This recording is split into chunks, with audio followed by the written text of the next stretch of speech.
நண்பர்களுக்கு வணக்கம். இது வந்து பார்த்திங்கன்னா செங்கல்பட்டு மாவட்டம் வண்டலூருக்கு அருகே நல்லம்பாக்கம்ன்ற கிராமம்.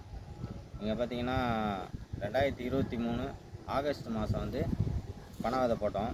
இந்த ஏரியில் கிட்டத்தட்ட ஒரு 500க்கும் மேற்பட்ட பனை விதைகள் போட்டிருந்தோம். அது கொஞ்சம் நல்லா வளர்ந்துருக்குங்க பாருங்கள். அதில் கட்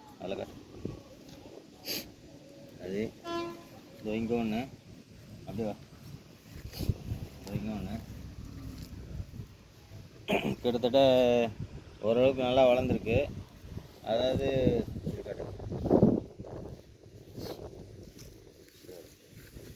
இது பார்த்திங்கன்னா ஆடு மாடு மேய்ஞ்சிட்டதுனால கொஞ்சம் சின்னதாக இருக்குது.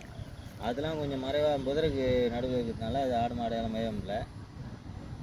கிட்டத்தட்ட இந்த மாதிரி வந்து எங்கள் சுற்று வட்டார பகுதியில் கொளப்பாக்கம், கிளாம்பாக்கம், கோலச்சேரி மற்றும் வந்து இங்கே நல்லம்பாக்கத்தில் 2 ஏரியில் போட்டிருக்கோம்.